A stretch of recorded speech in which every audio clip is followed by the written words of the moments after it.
श्रीमन्महागणाधिपतये नमः। ॐ श्री सरस्वती नमः। अस्मद्भ्य श्री गुरु श्री चरण कमलेभ्यो नमः। वन्देऽहं श्री गुरु श्रीयुतपद कमलम् श्री गुरून् वैष्णवांश्च श्रीरूपं साप्रजातं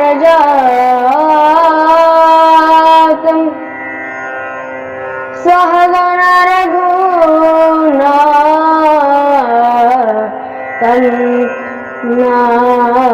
सजीवम् साधकं सावधूतं परिजनसहितं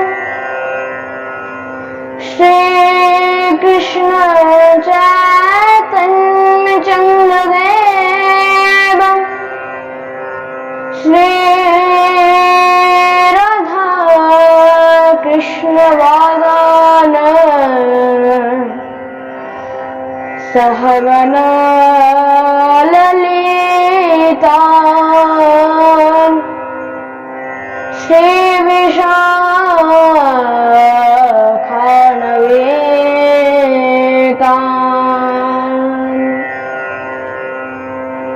ध्येयं सदा परिभवत् नमभीष्टगोऽहम् तीर्थास्पदं शिवविरिञ्चनतमस्वरन् परित्रारतेऽहं प्रणतपानदिवोत्तम वन्दे महापुरुषते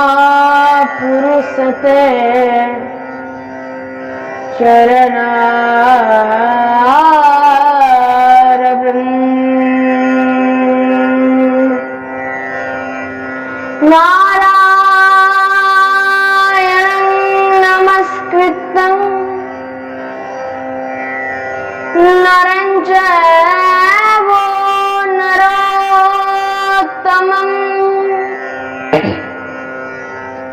देवीं सरस्वतीं व्यासं ततो जयमुदीरये।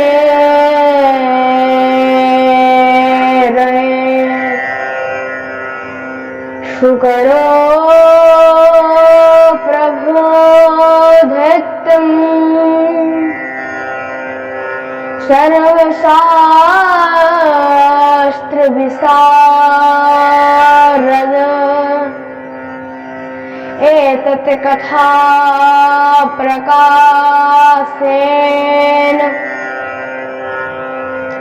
मदज्ञानं विनाशाय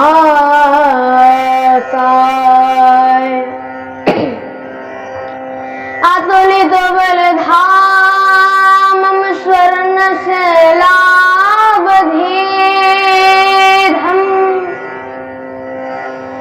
तनजवनकृशानं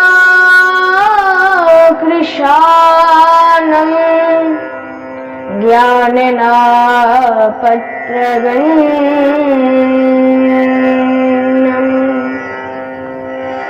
सकलगुणनिधानं वानरानपदीशम्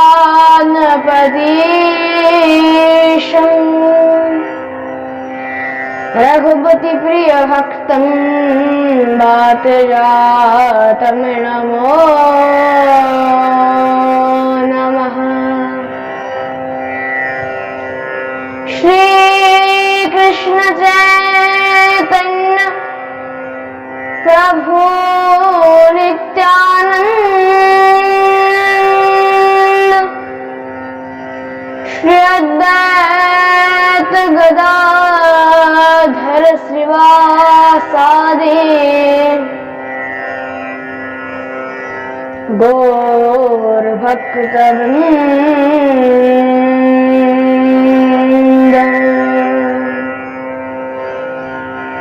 हरे कृष्ण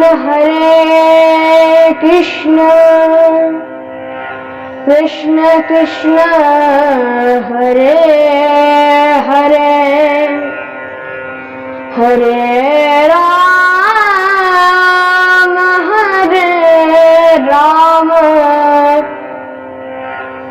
राम राम हरे हरे। जय जय श्री राधा रमण, जय जय नवल किशोर, जय गोपी चित चोर प्रभु, जय माखन चोर। बोले भक्तवत्सल भगवान की जय हो। जय जय श्री राधे हृदय गौर हरि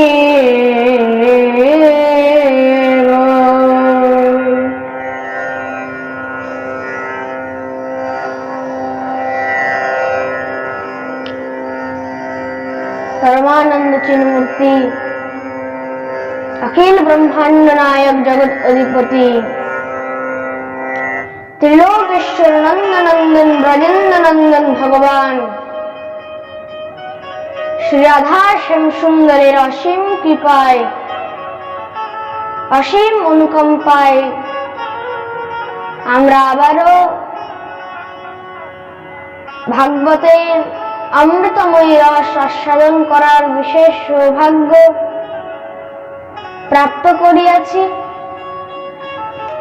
আজকের পাঠে আমরা শ্রবণ করব যে ভগবান তার নিজের যত বাল্য লীলা ছিল, যত মহারাজ নিজের লীলা ছিল, কিভাবে তিনি গোপীদের সঙ্গে বা তার যত সখা ছিল সবার সঙ্গে কিভাবে সেই দিব্য লীলা সবার সঙ্গে আনন্দে মেতে করেছিলেন। এই কথা শ্রী সুখদেব প্রভুকে রাজা পরীক্ষিত বললেন, হে প্রভু, আমি শ্রীকৃষ্ণের জন্মের পরে, আমরা তো অনেকবারই জন্ম বৃত্তান্ত শ্রবণ করেছি, কিন্তু জন্মের পরে ভগবান কি কি বাল্যলীলা করেছিল সেগুলো আমি একটু শ্রবণ করতে চাই,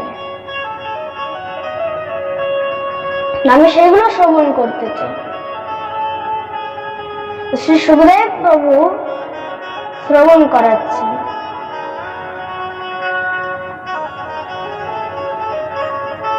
ভগবানের তো জন্ম হয়ে গেছে, এবার দেখতে দেখতে ভগবান সব লীলা এখানে বিস্তার করছে। তো জন্মের পরেই নন্দ মহারাজ খুব ধুমধাম করে সেই তার যে জন্ম হয়েছে তার বাচ্চার জন্ম উৎসব পালন করছে। তো ভাগবতের মধ্যে এখানে নন্দোৎসবের খুব সুন্দর একটা বর্ণন করা হয়েছে। 18টি শ্লোকে এখানে নন্দোৎসবের বর্ণন করা রয়েছে। আর শ্রীমদ্ ভাগবতের 10ম স্কন্ধে 5ম অধ্যায়ের নন্দোৎসবের খুব সুন্দর বর্ণন রয়েছে 18টি শ্লোকে। তো প্রথম শ্লোক, নন্দস্তাত্মজ উৎপন্নে জাতলাধ মহামনা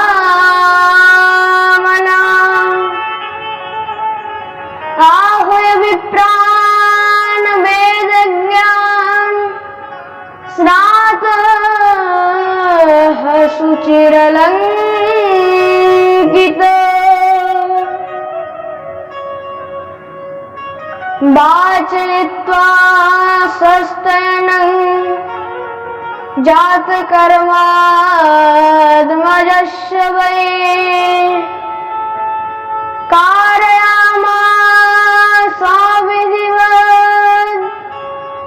पितृदेवार्चनं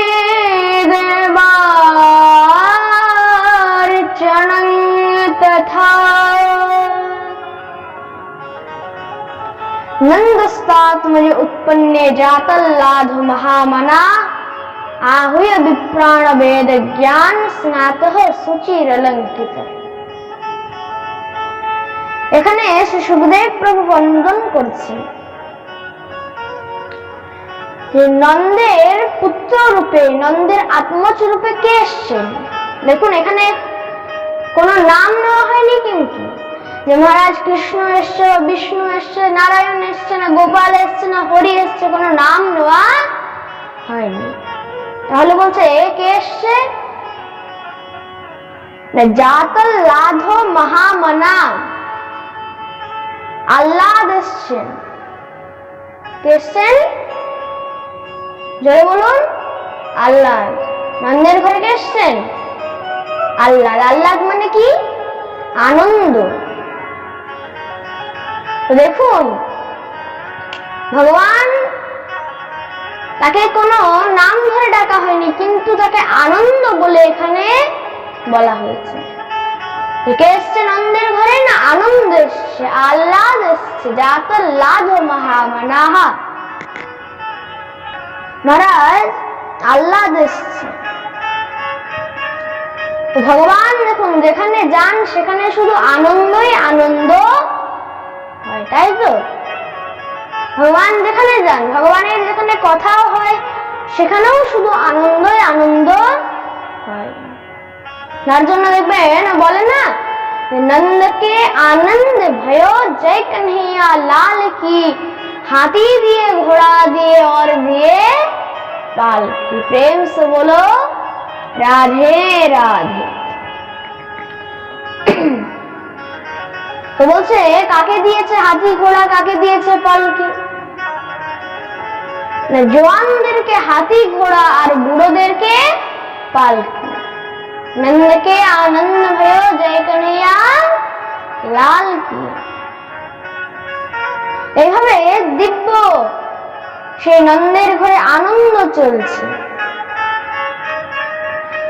এখানে আনন্দের মধ্যে কোন 125 বছরের বুড়ি মহারাজ, নন্দের ঘরে আনন্দ হচ্ছে, তো সেখানে পুরো ব্রজবাসী এসছে, সব ব্রজগণ এসছেন। তো সেই ব্রজবাসীগণের মধ্যে 125 বছরের বুড়ি, একটাও দাঁত নেই। তো মহারাজ সেও সেই ঠেলাঠেলির মধ্যে, ঢোকাঢুকির মধ্যে চলে এসছে, আনন্দের মধ্যে চলে এসছে। পুরো নাচানাচি হচ্ছে, আনন্দ করছে। এবার এক সখীর ঘর আরেক সখী একটু পাশেই, এক সখী আরেক সখীকে বলছে, আচ্ছা একটা কথা বলতো সখী, এই নন্দের ছেলেটার না কোন একটা গোলমাল রয়েছে, নন্দের বেটার কোন একটা গোলমাল রয়েছে। কেন না, বলে আমি যখন ওই কালকে রাতে উঠেছিলাম, প্রায় 12টা ওই মাঝরাত্রি হবে, যখন উঠেছিলাম তো তখন দেখছি যশোদার কাছে একটা খুব সুন্দর কন্যা রয়েছে। আর সকাল থেকে শুরু হয়েছে যে আরে ভাই লালা भयो है, লালা भयो है, লালা ছেলে হয়েছে, ছেলে হয়েছে, সকাল থেকে শুরু হয়ে গেছে। তার জন্য এখানে এক সখী আরেক সখীকে বলছে কি এক अचंभो सुनो रे सजनी, हरि हरि भयो के हो रहा, और रात रात में नंद रानी के छोरी है गयो छोरा। আর যখনই মহারাজ বলেছে সঙ্গে সঙ্গে সেই যে বুড়ি 125 বছরের বুড়ি, একটাও দাঁত নেই, সঙ্গে সঙ্গে মহারাজ খিলখিল খিলখিল করে হাসতে লেগে গেছে। এবার আনন্দের মধ্যে লুটালুটির মধ্যে এক কোনো গোয়ালা একটা মহারাজ বিশাল বড় মাখনের ডেলা বানিয়ে যখনই ছুঁড়েছে, আর সে বুড়ি তো খুব খিলখিল করে হাসছিল, সঙ্গে সঙ্গে গিয়ে বুড়ির মুখের মধ্যে গপ করে ঢুকে গেছে। যেই ঢুকেছে বুড়ি তো ইয়াম ইয়াম ইয়াম ইয়াম করছে। যখন ইয়াম ইয়াম করছে বলছে, আরে কি হলো কি হলো? अरे डोकरी इतना बड़ा लोंदा चलोगे, पूछ रहे हैं का भयो का भयो। प्रेम से बोलो राधे राधे। এখন আমাদের কৃষ্ণ জন্ম হয়ে গেছে, তো তার জন্য একটু ব্রজ ভাষা মাঝে মাঝে চলবে। জানো তো সবাই ব্রজ ভাষা? বলে বৃন্দাবন বিহারী লাল কি জয় হো। এইভাবে দিব্য আনন্দ চলছে। তো প্রথমে তো নন্দ বাবা সব বাচ্চার জাতকর্ম সংস্কার শুরু করেছে। জাতকর্ম সংস্কার শুরু করার পর মহারাজ সব ব্রাহ্মণদেরকে নন্দ বাবা দান করছে। তো সব যত বয়স্করা ছিল বলছে, দেখ নন্দ, আগে সব দান ধর্ম করে নে। কেন? যতক্ষণ পর্যন্ত দান ধর্ম করা হয় না ততক্ষণ পর্যন্ত বাচ্চার নাল ছেদন হয় না। আর নাল ছেদন না হলে কি হবে? সূতক আরম্ভ হয় না। আগেকার দিনে কারা নাল ছেদন করত? দাই মা নাল ছেদন করত। প্রথমে দান ধর্ম করতে হয়। তো নন্দ বাবা এত দান করছে মহারাজ, এত দান করেছে, খুব করে দান করেছে। আর আনন্দ বৃন্দাবন চম্পতি মহারাজ এটাকে বর্ণন করেছেন যে এত দান করছে যে কুবেরের পর্যন্ত মাথা খারাপ হয়ে গেছে। তাই তো? কুবেরের মাথা খারাপ হয়ে গেছে। এত নন্দ বাবার কাছে মাল আসলো কোথা থেকে? এত নন্দ বাবার কাছে পয়সা আসলো কোথা থেকে? আর শুধু এবার ব্রাহ্মণদেরকে নয়, যত ব্রজবাসীগণ এসছে সবাইকে তিনি একদম মন খুলে দান করছে। এবার দান ধর্ম করা হয়েছে। দান ধর্মের পরে সে যে দাইমা ছিল সে নাল ছেদন করবে। নাল ছেদন জানেন তো? এখন তো মহারাজ সোজা নার্স, তাই তো? এখন হসপিটালের মধ্যে নার্স সোজা কেটে দেয়। কিন্তু তখনকার দিনে তখন দাইমা ছিল, দাইমা তখন নাল ছেদন করত। দেখো বলছে যে কেমন ভাগ্য সে দাইমায়ের, কেমন ভাগ্য সে দাইমায়ের। ব্রজের মধ্যে তো অনেক দায়ী ছিল, কিন্তু যে দায়ী সর্বপ্রথম নন্দনন্দনকে কোলের মধ্যে নিয়েছে সেই দায়ী মায়ের কেমন ভাগ্য। তার জন্য বলছে ব্রজ মে তু হি অনोखी है দায়ী। ব্রজের মধ্যে এই দায়ীকে সব থেকে অনोखा বলা হয়েছে, সব থেকে অবাক বলা হয়েছে।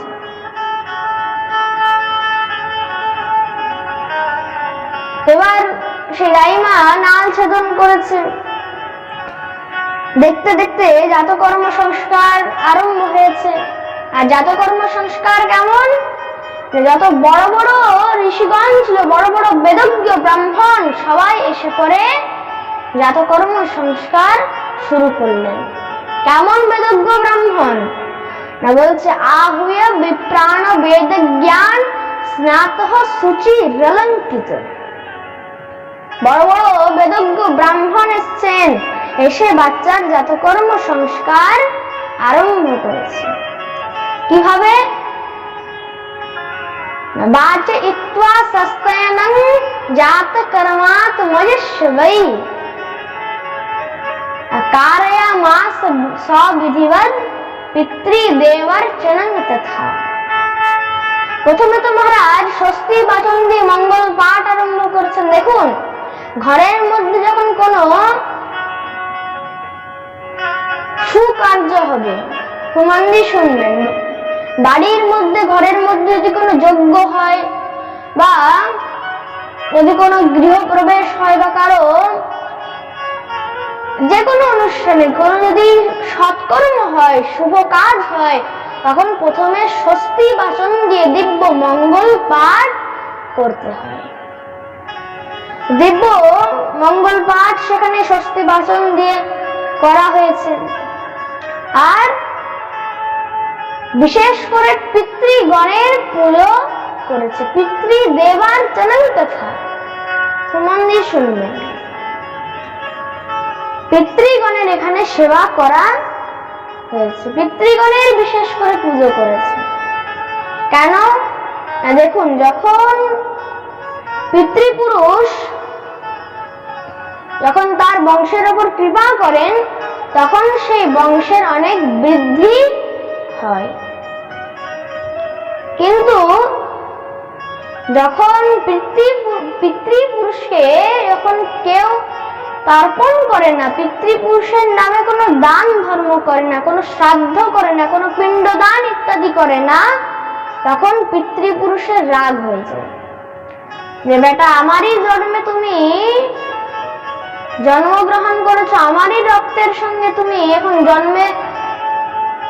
জন্মগ্রহণ করেছো, এখন আমার রক্তের মধ্যে তুমি বেঁচে রয়েছো, তুমি আমাকেই ক্ষুধার্ত রাখছো। দেখুন, বাড়ির মধ্যে যদি কোনো বয়স্ক মানুষ যদি ক্ষুধার্ত থাকে, খুব মন দিয়ে শুনবে, যদি কোনো বয়স্ক মানুষ ক্ষুধার্ত থাকে, তখন সে কিন্তু পার মিনিটে, প্রত্যেক মিনিটে আপনাকে অভিশাপ দেবে, যা এই বংশ নষ্ট হয়ে যাবে। সেই রকম পিতৃপুরুষও কিন্তু অভিশাপ দিয়ে দেয়। তার জন্য বিশেষ করে পিতৃপুরুষের নিমিত্তে দান ধর্ম করা উচিত। আর পিতৃপুরুষের সব থেকে ভালো লাগে বস্ত্র। বস্ত্র কেমন না? সাদা রঙের বস্ত্র, শ্বেত বস্ত্র পিতৃপুরুষের অনেক ভালো লাগে, সেটা পিতৃপুরুষের খুবই প্রিয়। তার জন্য যখন পিতৃপুরুষের নামে কোনো পিণ্ডদান করবে, কোনো তীর্থে গেছো, কোথাও বেড়াতে গেছো বা কোনো তীর্থে গেছো, কোথাও সৎসঙ্গের মধ্যে গেছো, কোথাও ভাগবত হচ্ছে, কোথাও কীর্তন হচ্ছে, তো সেখানের মধ্যে পিতৃপুরুষের নামে যত পারবে দান করো, শ্রাদ্ধ করো, পিণ্ডদান করো, তর্পণ করো, যত পারবে তার নামে শ্রাদ্ধ করো, পিণ্ডদান করো। তাহলে কি হবে? পিতৃপুরুষ তোমার উপর অতি প্রসন্ন হবে। দেখো, পিতৃপুরুষ যদি প্রধান্বিত হয়ে যায়, তখন দেখবে কোনো যদি গর্ভের মধ্যে বাচ্চা রয়েছে, তো সেই পিতৃপুরুষ তখন বাচ্চাকে নষ্টও করে দিতে পারে। কেন? তখন বংশকে আর বৃদ্ধি হতে দেয় না। তার জন্য বিশেষ করে এখানে পিতৃপুরুষের পুজো করা হয়েছে, পিতৃপুরুষের নামে তর্পণ করা হয়েছে। কোথাও ভাগবত হচ্ছে, সেখানে পিতৃপুরুষের নামে দান করা উচিত। আর এসব দান করলে, পিণ্ডদান করলে, তারা পিতৃপুরুষের যে পিতৃলোকে যে পিতৃপুরুষ থাকে, তারা তাদের যে আত্মা থাকে সেটা আরো শান্তি পায়। আর দেখুন, বংশ কিভাবে বৃদ্ধি হয়? ছেলে দিয়েই বৃদ্ধি হয়। কেন না? মেয়ে তো মহারাজ অন্য ঘরে চলে যাবে, সেই ঘরের বংশ বাড়াবে, তাই তো? তাহলে ছেলে দিয়েই বাড়ে। তো এভাবে সেখানে বিশেষ করে পিতৃপুরুষের নামে পুজো করা হয়েছে, তর্পণ করা হয়েছে। এবং এখানে কদাচিৎ যদি কোনো কেউ আপনাকে বলে যে আপনি এখন গৃহস্থ হয়ে গেছেন, আপনার এখন এসব করে কি লাভ? আপনি এসব পিতৃগণের পুজো কিসের জন্য করছেন? তো বুঝে যাবেন সে এখন মহারাজ অনেক বড় হয়ে গেছে, এখন তিনি পরম বৈষ্ণব হয়ে গেছেন, মানে এখন খুব উচ্চমার্গীয় হয়ে গেছেন। তিনি এখন আর ভগবানের ক্যাটাগরিতেও নেই, ভগবানকেও তিনি এখন ফেল করে দিয়েছেন, ভগবানেরও ওপরে চলে গেছেন। বুঝতে পারছেন? এখন ভগবানও তার কাছে মিথ্যা হয়ে গেছে, বেদব্যাসও মিথ্যা হয়ে গেছে, শ্রী সুখদেব প্রভু মিথ্যা হয়ে গেছে। সে এখন পরম ব্রহ্ম হয়ে গেছে, এখন সে যা পারে তাই উপদেশ দেবে। তা এমন ব্যক্তির মুখও দেখা উচিত নয়। প্রেম সে বলো রাধে রাধে। চাই আপনি গৃহস্থ হন, খুব মন দিয়ে শুনবেন, আপনি গৃহস্থর নিয়ম কিন্তু গৃহস্থকে অবশ্যই মেনে চলা উচিত। আপনি যাই শৈব হন, শাক্ত হন, বৈষ্ণব হন, যে কিছু হতে পারেন, কিন্তু আপনাকে গৃহস্থের নিয়ম মানতে হবে। দেখুন, এসব নিয়ম কিন্তু গৃহস্থদের জন্য, সাধুদের জন্য বলা হয়নি। সাধু কাকে বলা হয়েছে এখানে? যে পুরো মানে সংসার থেকে একদম বিরক্তি নিয়ে নিয়েছে, বিরক্ত হয়ে গেছে সংসার থেকে, একদম সন্ন্যাস ধর্ম নিয়ে নিয়েছে, যে সংসারের মোহ মায়া সব ত্যাগ করে বনের মধ্যে ভজন সাধন করছে, তাকেই বলা হয় সাধু। দেখুন, সাধু কিন্তু সাধুর কখনো কোনো বউ বাচ্চা থাকবে না, সে একাই থাকবে। আর সাধু কি পরে? কিচ্ছু পরে না, শুধু কৌপিন ধারণ করে, মানে লেংটি পরে, তাই তো? আর এখন মহারাজ কি দেখছি ফেসবুকের মধ্যে সব সাধুরা, এখন সাধু, এখনকার সাধু সব আন্ডার প্যান্ট পরে মহারাজ বড় বড় ফোন নিয়ে ফটো তুলছে, ফেসবুকে ছাড়ছে, পোস্ট করছে, নদীর মধ্যে স্নান করছে আন্ডার প্যান্ট পরে। প্রেম সে বলো রাধে রাধে।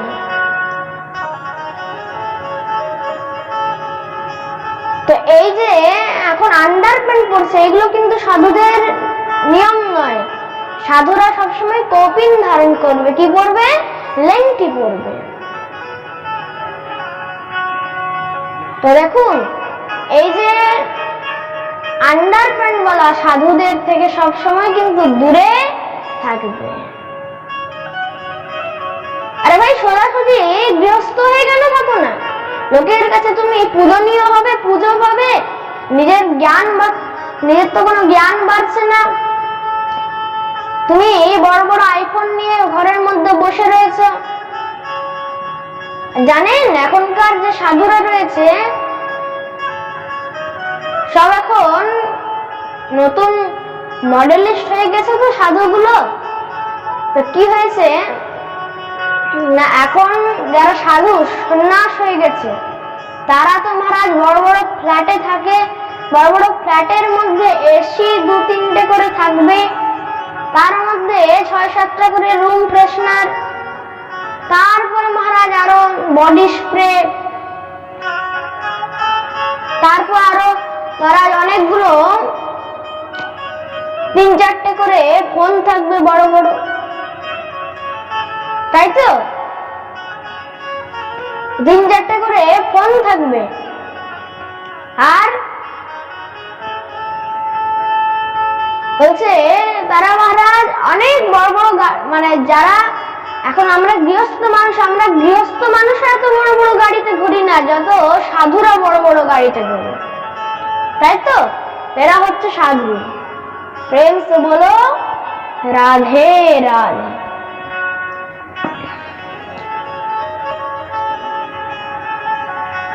আপনাকে গৃহস্থের নিয়ম মেনে চলতে হবে। আরে এখানে তো শ্রী সুখদেব প্রভু এটা না লিখতেও পারতেন, না লিখলেও তো পারতেন, বেদব্যাস এখানে না লিখলেও পারতেন, শ্রী সুখদেব প্রভু এখানে না বললেও পারতেন। কি যে পিতৃদেবার্চনং তথা, এটা তো না লিখলে না বললেও চলতো, কিন্তু কেন বলেছে না এগুলো বিধি বিধান দিয়ে পুজো করা উচিত। আর দেখুন এখানে নন্দ বাবা ব্রাহ্মণদেরকে কি কি দান করেছেন, খুব মন দিয়ে শুনবেন। নন্দ বাবা এখানে লক্ষ লক্ষ গাভী দান করেছেন, খুব করে মহারাজ ধনধান্য এখানে দান করেছেন। আর এখানে এত দান করেছে, বলছে তার কমই পড়ল না, বলছে কেন পড়বে, যেখানে সৎকর্ম ভগবানের নিমিত্তে দান হয় সেখানে লক্ষ্মী আনন্দে সেখানে নৃত্য করতে থাকে, সেখানে আনন্দ করতে করতে লক্ষ্মী সেখানে রমা ভগবতী সেখানে নৃত্য করে, তো সেখানে কি করে পয়সার কমি পড়বে, তাই তো। আর এখানে ভগবতী রমা ক্রীড়া করছেন, নৃত্য করছেন, এমন দিব্য আনন্দ চলছে নন্দের ঘরে। সবাই মিলে এবার যশোদার কাছে এসেছে, সবাই বাধাই নিতে এসছে, বাধাই দিচ্ছে, বলছে আরে আমাদেরকেও কিছু দাও। কি বলছে, লালা জন্ম শুনে আই রে ও মাইয়া দে দে বাধাই, এত লালার জন্ম শুনে আমরা এলাম। দেখো ব্রজ ভাষাতে কিন্তু বাচ্চা যখন প্রথম প্রথম জন্ম হয় তো তাদেরকে কি বলে, লালা বলা হয়। তো লালার জন্মের শুনে এলাম আর আমাদেরকে কিছু বধাই দেবে না, তো নিশ্চয়ই দেব। ব্রজবাসীগণ সব মিলে যশোদাকে ঘিরে বসে গিয়েছে, নন্দনন্দনকে এত আদর করছে, যশোদাও তাদেরকে অনেক বাধাই দিচ্ছে। দেখতে দেখতে এইভাবে দিব্য আনন্দ চলছে। তো এবার ওইদিকে কি হয়েছে না, মথুরার মধ্যে কংস যখন উঠেছে, এদিকে সেই কন্যার আওয়াজ পেয়েছে। যখন সকাল হয়েছে, কংস যখন উঠেছে, এদিকে কন্যার আওয়াজ পেয়েছে। কন্যা সঙ্গে সঙ্গে কাঁদতে আরম্ভ করেছে, সঙ্গে সঙ্গে দ্বারপাল জাগ্রত হয়ে দৌড়ে গিয়ে আর সে কন্যাকে নিয়ে আর কংসের কাছে নিয়ে গেছে। আরে মহারাজ মহারাজ মহারাজ, একটা সন্তান হয়েছে, দেবকী আর বসুদেবের।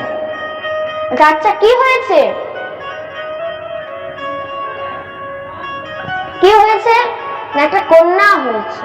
আরে কন্যা হয়েছে, অষ্টম পুত্র তো, অষ্টম সন্তান তো পুত্র হওয়ার কথা ছিল, কন্যা কি করে হলো।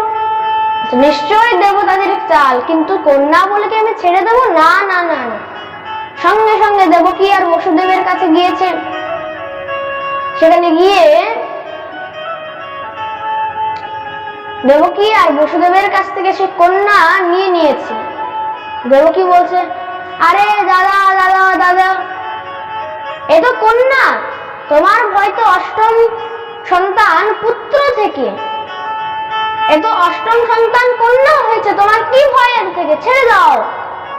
বলছে না, কন্যা বলে কি আমি ছেড়ে দেব, সংসারের মধ্যে কখনো স্ত্রী বা কোনো কন্যাকে কখনো কম মনে করতে নেই। পুরুষের যত না শক্তি আছে তার হাজার গুণ বেশি শক্তি নারীর মধ্যে রয়েছে, তাই তো।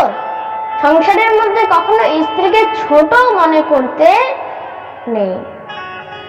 নারী হলো শক্তির স্বরূপ। কখনো পুরুষকে শক্তি বলা হয়, তাহলে শক্তি কাকে বলে, নারীকে শক্তি বলে। দেখুন যে মহিষাসুরকে মেরেছিল সে কে ছিল, নারী ছিল। চন্ডমুন্ডকে কে মেরেছিল, সেও নারী ছিল। রক্ত বীজকে কে মেরেছিল, সেও নারী ছিল। এতজন সবাই এত বড় বড় অসুরদেরকে সব নারীরা মারছে, নারীকে কখনো কম মনে করা হয়? তাহলে তার জন্য যতই নারী হোক, কন্যা বলে কি আমি ছেড়ে দেবো? না না না, আমি একে ছাড়বো না। সঙ্গে সঙ্গে নিয়ে গিয়ে যখনই ওপরে হাত করে যখনই তাকে মারতে গিয়েছে, তো সে সেখান থেকে ছাড়া পেয়ে দিব্য সেই কন্যা অষ্টভুজা রূপ ধারণ করে প্রকট হয়েছে। সঙ্গে সঙ্গে অট্টহাস করতে লাগলেন, আরে মূর্খ কংস, তুই আমাকে কি মারবি? তোকে যে মারবে সে এই ব্রজমণ্ডলের মধ্যেই জন্ম নিয়েছে। এই বলে সঙ্গে সঙ্গে সেই দেবী, সে মায়া দেবী বিন্ধ্য পর্বতের মধ্যে চলে গেলেন। সেখানে গিয়ে থাকতে আরম্ভ করলেন। তার জন্য তার নাম হয়ে গেল বিন্ধ্যবাসিনী। বলিয়ে মাইয়া বিন্ধ্যবাসিনী কি।